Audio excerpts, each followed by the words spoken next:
Hi, everyone. It's Lindsey Baker with the Action Hour every Tuesday at 5. Today, we have a very special guest for you.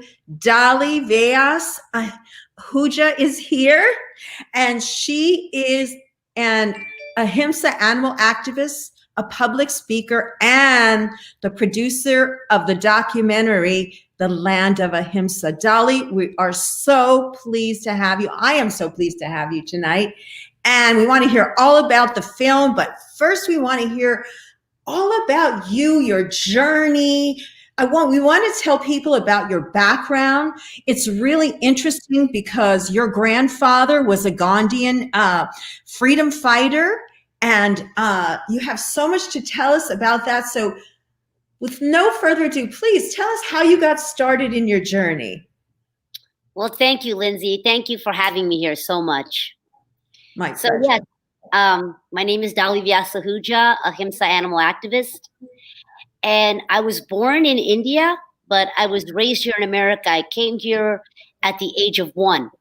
So, of course, I was raised the American way, pizza, popcorn, burgers. Wow. But I was raised in a Hindu family, and, we mostly ate vegetarian at home. It was always Indian vegetarian home. That's why I still love my Indian vegetarian food. Me too. I love Indian food. Yes, it's so delicious. And I think when we started school, when my brother and I started school, my dad enrolled us to the school lunch program. And that's when we started eating non-veg, And I think my family probably thought we're going to be living in America and we'll live the American way. But at home, it was, vegetarian. And I just remained disconnected all my life until like 6 years ago. And through meditation and my healing tree, I owe everything to my tree. I meditate at a specific tree of mine that led me to my vegan journey. I actually started juicing first. And then while watching a juicing video, I bumped into The Best Speech Ever by Gary Yovalsky and animal cruelty. Yes, he's wonderful. Yes. Before we go on, though, I want to go back a little bit, digress a little bit, and talk about the time when you were 16 and your grandfather and what his influence was on you. Yes. For a moment? Yeah. I was actually 13, but I remember every summer my parents would send us to India for summer vacation. Wow. And it was fun because all my cousins were there and we'd play. And my grandfather, he was very strict. He'd invite my brother and I separately into his room, his office, and he'd ask us a bunch of questions. And he asked me, "Are you vegetarian?" And, I was scared. I lied and I told him I was. And then he asked me, "Do you know Ahimsa?" And I'm just like, I want to get out of here and go play with my cousins. I just wanted to get out of the room. What is Ahimsa? For those of us that don't know what that word means, can you go into and talk about that for a moment? Sure. So the word Ahimsa originated in India about 5,000 years ago. It's in our scriptures. And it is the most beautiful word ever written. And it means nonviolence to all living beings, not just human beings, but all beings. And like Philip Wollen says, the word is so empowering, elegant, and enduring because it describes our character. And Ahimsa means nonviolence in everything we think, we say, and we do. It is very, very powerful, beautiful word. So this is why Hindus and Jains believing in pure Ahimsa, they don't even eat eggs. They are, pure vegetarians for this reason. Well, wouldn't we call them vegans then? Is a pure veg? I hear if you're not eating any dairy or eggs, you're vegan, right? Well, they don't eat any eggs. They pure Hindus and Jains still are having dairy. That's why we need to get this education. We need to get this education and awareness out to the Indian community that dairy is no longer Ahimsa. And this is my shirt that I wear. Dairy is not Ahimsa. Because dairy is Himsa. Himsa is the opposite of Ahimsa. Oh, And wow. Indians don't want to believe this. They think we're never harming the cow. And because in the good old days when Lord Krishna, our God, Lord Krishna, he was a cow herder and he loved his cows so much. In fact, he would play the flute for his cows, and all the cows would come running. I even have a little statue of baby Krishna right here. And this is so embedded in our culture because Lord Krishna loved ghee, which was clarified butter. But he Mm-hmm. loved the cows so much, and he always taught never ever harm the cow. And he says that so many gods live in within the cow, and to call the cow Mata, which is our mother, there's so much respect for the holy cow. But this is farther from the truth of today's world. There is cruelty going on here in America in the dairy industry, as well as India, and this is what we need everybody to wake up to the truth. That's right. Yeah. And we're going to get into more detail on that cruelty in just a moment. But I think we'll start. I know that you're a public speaker. And let's see, you've spoken at various venues, including, of course, Rowdy Girl Sanctuaries and the LA Veg Fest. And Cinnamon is right there. I'm pointing.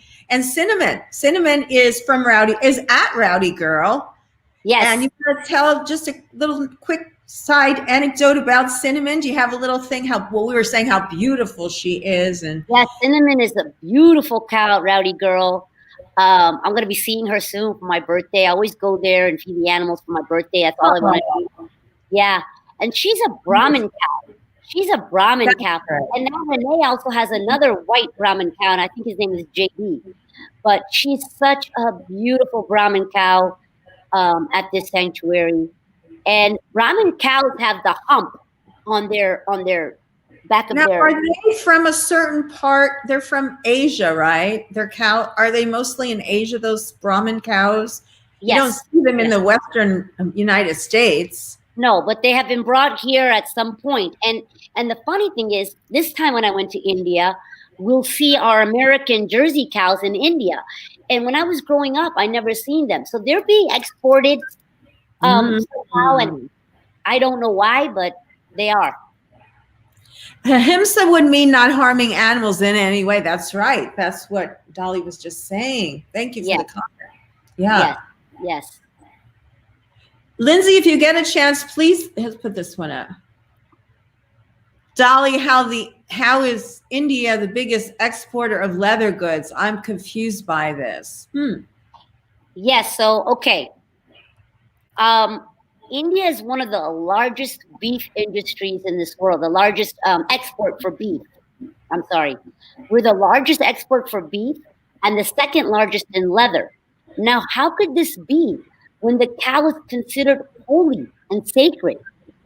Well, right now, as we speak, Lindsey, there are cows being piled up on trucks for legal slaughter and illegal slaughter. And so this is happening. Because dairy now today has become so commercial, it's not like it used to be when we had the cow in our backyard in India, and we would love her like a family member, and she could live with us all her life and her baby. It's not like that anymore because it's not sustainable. And so we're just overpopulated with dairy cows in India. That's why we have to ship them out. Now, can you tell me, you may not know this, and it's okay, but do you know if meat from India comes into the U.S.? And do we allow import into the U.S.? I'm not sure about that. Well, yeah, I mean, we're importing our cows for leather and beef. So you're actually importing the meat or the animals? That I'm not sure of. I don't no, I think they probably slaughter them and then ship it, but I'm not sure. It could be both. So our meat is coming from India, and they show farms in the West. Yes, cowboys and all that. It's and not happy cows that want to get slaughtered. Going to Australia, it can be going to London, probably a lot in London because we're so close to London. Yeah, be interesting to learn. I mean, this is a little off subject from what we're here to talk about, but the meat roots, like where it's coming from, and and then how horse meat ties in and all that other stuff. Gosh, It's just crazy. Well, But back now that you said that, and in India, a lot of times people don't know their chicken, goat, or lamb. It could be from a cow, baby cow, and they just mix it up in that meat. You really don't know. You really don't know what you're eating. Yeah. And I mean, if you want to even, I was speaking to a couple of guests a while back about horse meat, and people don't realize eating horse meat is toxic because of the chemicals they use for their hoofs and various things, tanning their, like not tanning, but treating them is not good for humans. They're not meant to be eaten. So in America, horse eating is like a big no-no. Like, we don't eat horses, but we don't know what we're eating. What about India? Do they eat horses? No, not to my knowledge. No. Good. Yeah. Good. But we're using horses in India for, weddings and rides and all that. But not to my knowledge do people eat horses. No. Okay, great. Let's watch some clips. This is you speaking at the, let's go ahead and. Father and Gandhi always spoke of ahimsa, non-violence to all living beings, in what we think and what we say and what we do. But we have gotten so far from this word, this empowering word that originated in our country. And Gandhi taught peace begins on our plate and what we put in our mouths.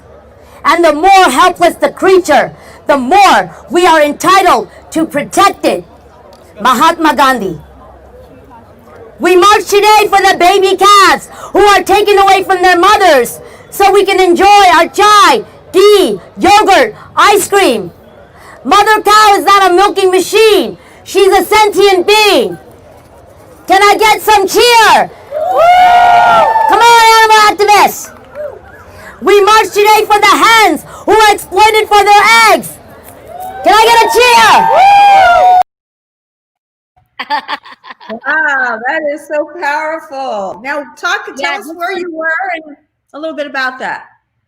Yeah, so the reason why I went to India, they had this huge animal liberation march. And, I had to go there and support my brothers and sisters. And I got to speak at the end. So, of course, I'm talking, that I was there representing my brothers and sisters as an Indian, as a granddaughter of a freedom fighter. I made sure to wear my, khadi Gandhian clothes and talk about the land of Ahimsa and how we need to return. We need to return to this word, return to harmony and peace and equality and freedom, and be the Ahimsa country we were always meant to be. Yes, and to lead the world, to lead by example so that the rest of the world can see how wonderful that can be. Yes. Let's watch another clip.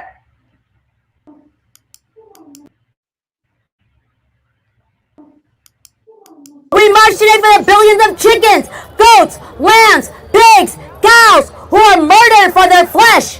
Can I get a cheer? Yeah! We march today for the trillions of fish that are suffocated and killed for their bodies. We march today for the animals tortured in laboratories for research, household products, soaps, and cosmetics. We march today for the Indian elephants who are exploited for tourist rides, weddings, and temples. They are beaten till their spirit gets taken away. Oh, God. We march today for the monkeys who are abused and trained to dress up and dance for tourists and weddings and for our entertainment. We march today for the buffaloes who are slaughtered and tortured.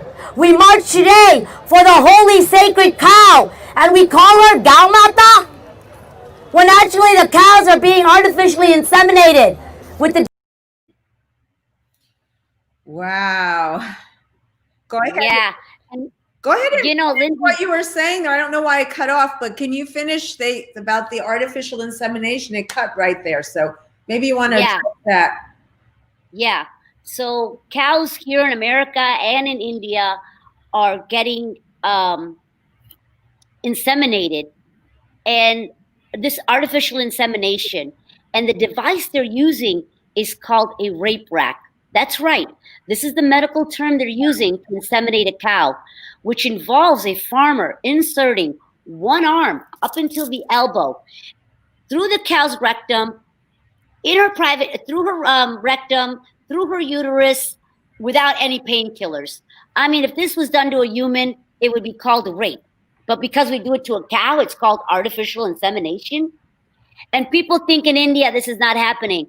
But let me tell you, I went to visit many dairy farms in India, and I saw the stall, the rape rack stall. I saw many drugs right there on the ground and on the floor. And the smallest villager in India knows how to inseminate. There is no vet required. Oh my goodness, that is just. And imagine, Lindsey, I mean, we're using a lot of this dairy at our temples. This is my other mission in life. I'm trying to get Indian temples to ban dairy products. If we want to be a pure temple, a pure Ahimsa temple, we've got to take the pledge and ban dairy products in the temple, because beef and dairy are two sides of the same coin. And we bathe our gods, like all these gods at the temple, we bathe them with milk as a sign of respect. And imagine, this is raped milk. I mean, do you think Lord Krishna would be approving of this? No. You know, Lord Krishna is crying. They're crying. He loved his cow so much. How can we be putting raped milk on the God that we love? Yes. Use plant-based milk. Still Exactly. Ceremony. Nothing wrong with the ceremony, but to use plant-based milk. Exactly, Lindsey. And this is, you know, I met Dr. Shailesh Rao in my early journey. Yes. And when I spoke at my first Jain temple, he's the one who taught me use coconut milk, because coconut is a very spiritual in our culture, the coconut. So he's taught me use coconut milk when bathing our gods, and use coconut oil when we light our diva, which is a kind of a candle where we use a cotton wick, but we use ghee in there. Instead, use coconut oil, and use for our tea at the temple, or when we eat sweets and offer them to God, we can always use a plant-based dairy product when we're doing these things. So it's so easy to make that switch, but it's so embedded in our culture that people are not willing to give up that dairy. Until that tipping point that Dr. Rao talks about, that's coming. That's right. That's right. We all have that. We know because it works the way it works. And it happened with gay rights, and it happened with so many things, going to the moon, and everyone said it couldn't be done. It wouldn't happen. And sure enough, it happened. The internet was supposed to be a flop, and here we are. Yes. Flop. I mean, if it wasn't for the internet, could you imagine what this breakout of COVID would have caused? We would be in total isolation. And people thought it was going to be a flop. It wasn't any good. It wasn't good for us. It'll be evil. So we have to just, it's true, Dolly. We have to make people realize that it's just cultural changes and ideas. Let's watch your next clip. Inseminated with the device called a rope rack. We march today for the male calves that no one wants because they're not profitable. We march today for the Indian tigers who are hunted and killed, leaving their cubs behind to die. We will never forget Avni. We love you, Avni. Come on, everybody, for Avni. Who loved Avni? We march today for their skin, their feathers, their fur, their wool, their skill, their silk, their honey, and their pearls. We march today for the powerful industries. We know who they are, and they're going to start camel's milk. What's next? Elephant's milk? This is absolutely ridiculous. We march for the horses who are being abused, okay, made to dance. They're hungry and they're thirsty. So India, I urge that all of you as a country take the pledge of being a pure Ahimsa country. Wow. I meant to say rape rack, but that day we walked so long, it was so hot. My voice was gone. I meant to say rape rack, not rope rack. I didn't catch that. See, nobody would have heard it. It's so funny. People don't hear little mistakes like that because they know the big thought, the big concept. Yeah. But I get you. I didn't think I would have cut that off like that. Should we go to the next one, or did you want to say anything more about that? Well, prior to what you were saying, The milk thing, what was that new thing? Sorry to interrupt, but I did want to ask you. Actually I started. know, Doctor, when you said about when you just said something, it reminded me. Dr. Rao taught me that Mahatma Gandhi in India, he made everybody wear khadi clothes, make their own clothes out of cotton using a spinning wheel. Because in those days, the Britishers ruled us. And the British textiles industry was making a lot of money, and we could only buy their clothes. So Mahatma Gandhi told everybody, change to khadi clothes and make your own clothes. And he brought this industry down. And so Dr. Rao taught me in the same way, we need to tell everybody to change what they eat. And in the same way, we bring these industries down. And that way we can, everybody's going to want to demand plant-based dairy and plant-based dairy products. Because that's going to, in the end, and these big corporate organizations that are controlling and causing animal agriculture, big farm working together, and it's all money-based. We can break through that. We as the people, that's right. We vote with our dollars. Yeah. And peaceful nonviolence is the beauty, right? Yes. Let's watch the next clip. Will no longer exploit animals to suit humanity today in 2019. If we know animals are sentient, that means they are aware. And if they are aware, that means they morally matter. And if they morally matter, we have a moral obligation not to use them as commodities or machines. So animal exploitation must be abolished. I wasn't always raised vegan like many of you, but when I knew better, I did better. And once you know the truth, you can't unknow it. And Albert Einstein said, those who have a privilege to know have the duty to act. So we need to stand up, we need to speak up, and we need to protect the most precious thing in the world, life. Thank you. Wow. Yeah, that was really great. Yeah. Human suprematism is a thing that also Dr. Rao talks about.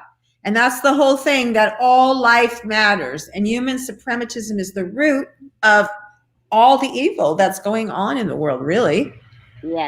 Yes. So I know that you're really, really focused on ending the dairy industry in India and then having that set an example for the rest of the world. And so let's go ahead and take a look at this video. It's a sad, terrible, sad video. I wasn't aware. Every day you learn of new cruelty that humanity is just, they come up with. I mean, you don't know. Yeah. Okay, here we go.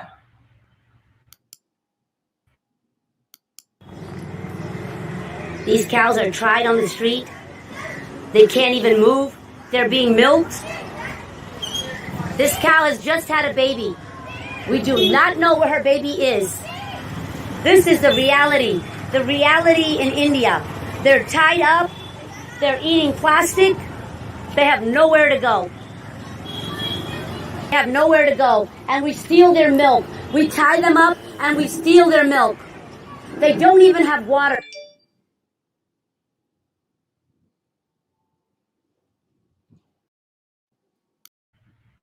Sorry, was that the whole clip?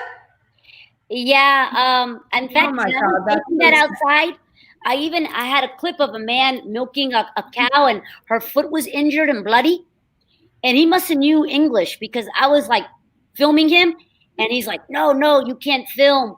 And my director's like, "Get in the car," because a bunch of like Indian cartel live in that area, and if they see you film, he's like, "Get in the car," and we like ran because. Oh my they won't let you film. They won't let you like even with your camera. He's like, get out of here. But they tie their legs up, and let me tell you why they tie their back legs up when they're milking them by hand. So they don't kick them? Exactly. Naturally, a cow will kick because the only person she wants at her udders is her baby. No, my God, it's so You know, sad. People yeah, drinking milk. Americans, it's the same thing. You've got to stop it. This is right. crazy. That is It, just so incredibly cruel. it is so And cruel. the baby, where's the baby? Imagine being born Where's the into baby? Where's the a baby? mother. Lindsay, I saw a video yesterday in India where they took the calf on a motorcycle and the Oh, cow's running. I couldn't sleep. That just kills me. And as a mother and as a female, and all you mothers and females out there today, we can empathize with the mother cow must be going through. I mean, the dairy industry is at the core of the deepest betrayal of motherhood and the female body. that's Because right. all we're doing is using her because she's a female. But she's not a milking machine. She's a sentient being. That's right.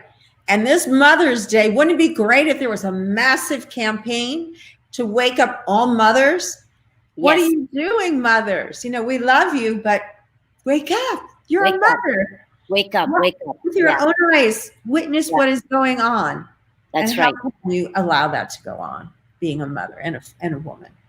That's I'm right. not a mother and I just can't bear it. I'm not even a mother. I love my animals. Those are my children. I feel the maternal instinct. So I Yes. could never. Oh, Yeah. horrible. You just can't. You just can't. Yeah. So now what we have is your phenomenal efforts here, this movie that you've done, Land of Ahimsa. Now, do you want to give an introduction before I play the trailer of how you came to make this movie and work with these Sure. wonderful people on it? Sure. So, you know, I wanted to go to India to speak at that Animal Liberation March, the video that you just played, and I went to India for that. And then after that, I had to go again in July to speak at the World Vegan Conference in New Delhi, India, which was an honor. And I was telling my husband, I've got to go to India, and I want to, while I'm there, I want to interview these activists. I want to interview entrepreneurs that are in India. I want to interview plant-based doctors and blah, blah, blah. And I was like, you know what? If I'm going to go and do all these interviews for my little YouTube channel, why not just make a documentary? And he's like, yeah, that's a good idea. And we were lucky because my husband's friends with the Bollywood director. He grew up with him. They're like brothers. And we called him one day and we're like, listen, this is the kind of documentary we want to do. Can you help us? And he's like, sure. I love challenges. I haven't done documentaries, but I'm up for challenges and I'd love to help you guys. And Wow. so every time I went, we filmed a little bit. And the Land of Ahimsa, in this little clip, you'll see a lot of our gods are depicted as animals. Lord Ganesh, the elephant god, or Lord Hanumanji, the monkey god, and of course Gaumata, which is the cow. Wow. Well, in the temple, we praise them, but outside of the temple, we're abusing them. So we're showing the hypocrisy there. So And- can I just ask a question about that? Are the gods, do the gods take on the qualities of that animal? Like, Yeah, the like god for worship? like Lord Ganesh, which is half elephant god. The big ears is for knowledge, wisdom. That's why it's an elephant, because the elephants are so wise. They're so graceful when they walk. And Lord Ganesh is the Ganesh of wisdom and prosperity. So yeah, all the gods, they do. The animal does have a meaning to them. Yeah. That's And interesting. Lord Hanumanji, the monkey god, he helped another god of ours, Ram and Sita. Sita was kidnapped, and Lord Hanumanji built a big bridge, and he flew, and he had monkey powers, and these are all mythical stories. But we praise them so much at our temples, yet they're being abused outside of the temple. Yes, Right. truly. Yeah. So we're showing the hypocrisy there. Yes. And, basically, it's my overnight transformation to veganism. The great people that I met here in America and in India, and talking about the cruelty, animal agriculture, how it affects our health and the Yes. planet. We even have Keegan Kuhn, who I met at the World Vegan Conference. So he was Ah, in the movie as well. Philip Wallen, Jane and Renee, and just Dr. Will Tuttle, who I got to meet. I hosted him at my house, and I always, I read the World Peace Diet and wanted to meet him, and I got to meet him and Dr. Neil Bernard in Washington. So it's been wow. an amazing journey. Yeah. That's amazing. Well, let's not keep people waiting any longer.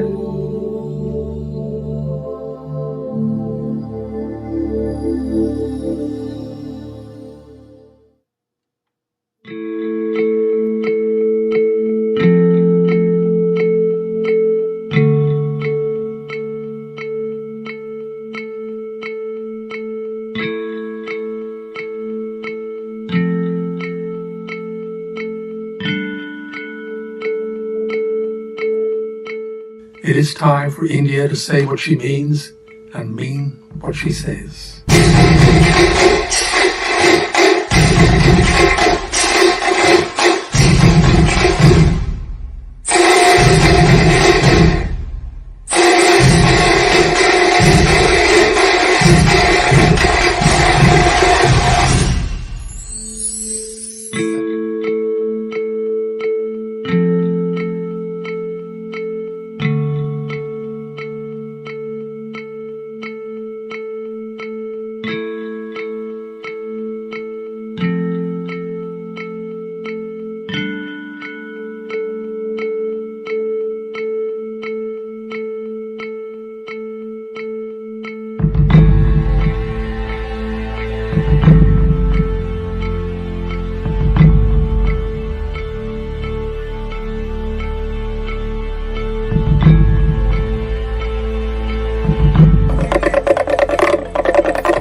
Do you think India is the land of Ahimsa?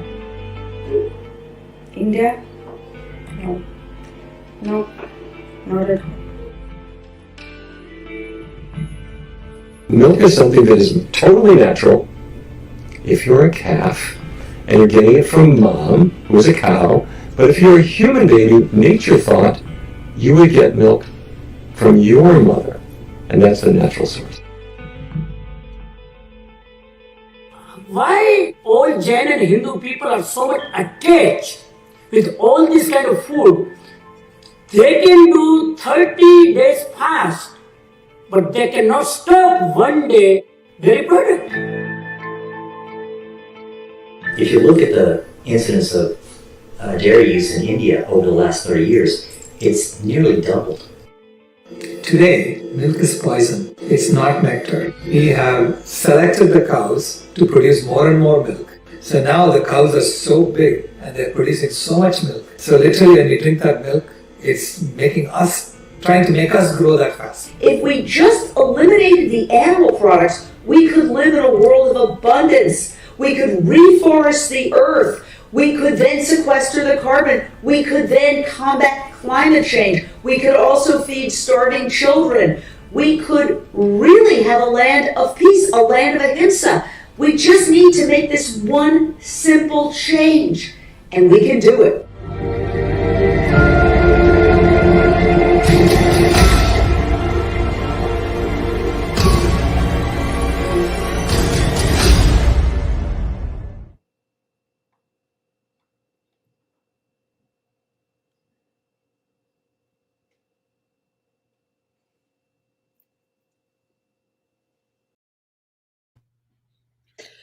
Wow, I can't wait to see it. When? Of course, with the coronavirus, it probably put a halt to everything, but oh my gosh, the story is so compelling. Yeah. I had no idea. Yeah. I always thought, well, at least in India, they treat the cows, and because they're sacred, they treat them nicely. You see them walking on the street. I mean, I had a completely different picture of what it was. Yeah. Yeah, they are many abandoned on the street, but the farmer gives them up because they can't produce milk anymore, or they're male cows. And on the street, they're eating plastic, and they'll die that way. They're so hungry. I mean, when I was in India, all I could do is buy bananas, because every time I saw a cow in the street, I was feeding them bananas. But Bananas they like that. I didn't even know they have, I guess whatever is good could give them is I mean, good. they're going to eat plastic. They'll surely, and they do like bananas, because when I go to the sanctuary, Rowdy Girl Sanctuary, I always give bananas to the cows. They love it. Yeah. I think they like sweet potatoes too, right? Yep. And then I give them chapati, which is our Indian bread. Ooh, I'll have And some of the that cows, too. the cows love it. When we were little and we would visit India and there were cows on the street, many people give their leftover food to the cows. There are people that still, take care when they feed. Yeah, the cows will come and they feed them. But now it's just some of those cows are taken overnight illegally, because we got to make a cow pregnant every 9 months so we can have more and more and more dairy. We're like 7 billion people now on this planet. It's just not sustainable. It's not sustainable. It's not healthy. It's unhealthy for you. It causes all sorts of autoimmune, everything. I mean, I'm not a doctor, but I know that drinking milk is not good for you. I don't drink milk. I used to have stomach problems. I don't have any problems with that anymore. I used to have upper and gastrointestinal problems, all from milk, GERD, all that. And what happens is people go on medication. And I asked the doctor, and he said to me, I said, how long will I be on? He said, forever. I said, no, thank you. And I healed myself with plants and fruit and berries, and the plants healed me. I'm not telling anyone else to do it, but that's how I healed. Yes, medicine is in the food. Let food be thy medicine. Yeah, that's so true. And, growing up, I had severe endometriosis from dairy. I wish I knew then. But because, we're not calves, we're not supposed to be drinking this milk. And it's acidic when our bodies are alkaline. Yeah. Yeah, it's just, most people know that. I mean, look at all these ads for milk, that's had whatever taken out of it that makes you sick. We have this milk. It won't make you sick anymore. Well, why am I drinking milk in the first place if it does, if it makes humans sick? Right. And there's so many different alternatives. It's just crazy.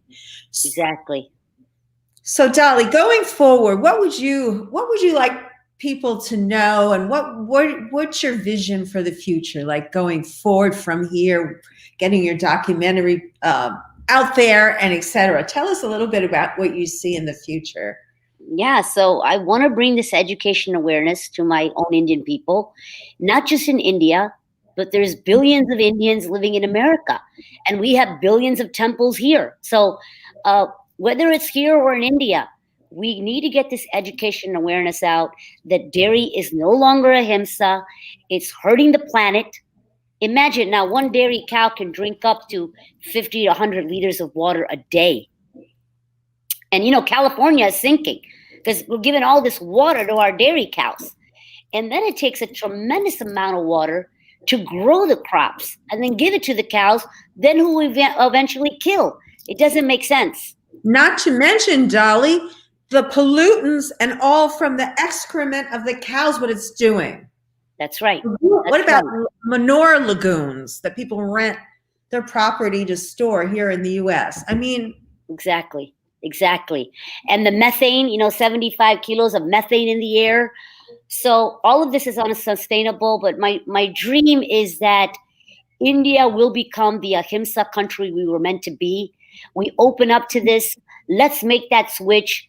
The cows that we do have, there's a lot of, in India, they'll call them goshalas, which is like a sanctuary. They'll call it like a safe haven. Okay. Mm-hmm. But the truth is, in these goshalas, they're still separating the mom and the baby. In these goshalas, we're still taking milk. It's not really, that's not the answer either. We need to create a pure sanctuary where they can live there forever. Nobody's taking milk from any mother. No mother has to be separated from her baby. And we stop dairy. That way we don't have to export. We stop wearing leather. And I'll tell you, when I went to India, I visited in Mumbai. I visited so many vegan restaurants that are making delicious food. I met entrepreneurs who are making vegan silk, vegan leather, Oh, wonderful. mock meats, and milk and yogurt, which is a staple part of our diet, is the Indian yogurt. We have a lot of, and ghee. Now they're making ghee. So yeah, it's happening. I see it happen. Now, but what is the ghee? Ghee is dairy, though, right? yes, so this is clarified butter. And Yeah. because Lord Krishna loved ghee, we got to use ghee in all our temples. We got to use ghee on our chapati, which is the bread that we eat every night. And we put ghee in everything. You know? Is there a vegan ghee? Yes, in India, it's called MBK or something like that. And they're making a product, tastes just like ghee. I think it's made from coconut oil. That makes sense. And it's so delicious, and it's just like ghee. So no, we don't need to be eating ghee. And Indian Ayurveda says to have ghee to lubricate your joints. We know now we don't need that ghee to lubricate our joints. Okay, we just need to be eating a whole food plant-based diet, and we'll be perfectly healthy. That is so true. I mean, we're both living examples of that. Yeah, I mean, I've only gotten better, more energy, feel great, and a lot of vegans will tell you that. Yeah. Same, and I eat dense, nutrient-dense foods that I enjoy. I'm never hungry. I never feel, oh, I want a hamburger. Oh, I want French fries. Because I get them, I'll have French fries whenever I want for one thing, and I'll eat a, vegan burger, but I don't have cravings. Yeah. Everything in that other diet causes cravings, causes weight gain. Yes. I don't hear vegans saying that. Unless they're really a junk food vegan. Then, there's junk food in everything. And India is the diabetes capital of the world, even vegetarians, because they're having all this saturated fat from the dairy. Talks about it. Because all this dairy and heavy ghee and heavy oil that's the reason why we're the diabetes capital of the world. And we need to educate India. My dream, it will be the most friendliest vegan country of the world. This is my dream. The vegan friendly country. Yeah. Yes, that's great. Yeah. Well, we're lucky we live in the West, where we live, at least LA. I hopefully it's like this where you are too. But because when I talk to people on social media, I tell them about vegan products. They go, we don't have that here in the Midwest, but it's growing. It's going now in the supermarkets are having Marie Callender vegan pot pies. I buy them all the time. So all these big supermarkets, everyone's gearing up, and that's good for India too. They can still produce food for other countries, vegan food. Yes, and they are. I met a lot of entrepreneurs, even at the World's Vegan Conference. They had a vegan expo that same day. And there were booths and booths and booths of ice cream and cheese and pizza and leather and silk and so many alternatives. So I love that. This message is getting there, but we need to keep going with it. Yeah. And also by helping promote these companies overseas, because they have websites and so forth. So you can be kind of an ambassador for them, bringing them to us, because there's people like me, vegans, like you, me. We have to wear clothes. We need purses, we want all that stuff vegan, and we want it to be nice. We want fashionable. That's right. So you've got a big market here, people, and all these entrepreneurs in developing countries. Let's do it the right way. Let's save the planet while we grow as human beings. And we all want to make money, of course. That's part of growth, but use it for good things, not avarice and like what we see. Like, why do human beings want to watch monkeys dance on the street dressed up like? Talk about that for a second. When we were kids, we thought, wow, when I went for my brother's wedding, I wasn't a vegan yet. See, when you're not vegan, you're kind of disconnected. And this monkey did a dance with in a circle with these professional dancers. They had dressed it up, and it would dance just like a professional dance. And I was amazed by it. But nowhere near did I think, what did it take for them to train that monkey to do that? What kind of training is involved? What kind of abuse is involved? I never thought of it that way. And every time I would visit as a kid and we'd see cows on the street and my aunt would feed them, I never thought, these could be dairy cows on the street and male cows, and they're eating plastic. And see, we never think about it until we have that awakening, until we're educated, have this awareness, then we can open up to this cruelty. So knowledge, of course, and education are the key to this, because I didn't know it either. Do you have any suggestions how people can help get the word out, or definitely share out this video and do watch parties? And when your movie's coming out, how will we find out about it? Well, we're still, with the COVID, everything got backed up. So right now we're into editing, and then it has to go put into sound and all that. But after that, I'll be hiring, PR people to get the PR going, and we'll try to get, major Amazon or Netflix or someone to get it. I want to, after COVID is done, I want to tour with it, the movie. Nice. At major states here in America, and then of course in India. So let's keep our fingers crossed and that everything goes smoothly. Yeah. With that, the way the camera works, kind of weird. But that's so wonderful, the work you're doing. So you've devoted your life to getting this movie out and to getting the word out to people, is what I'm hearing. And that's just wonderful. Yes. And recently there's going to be another World Vegan Conference this last week.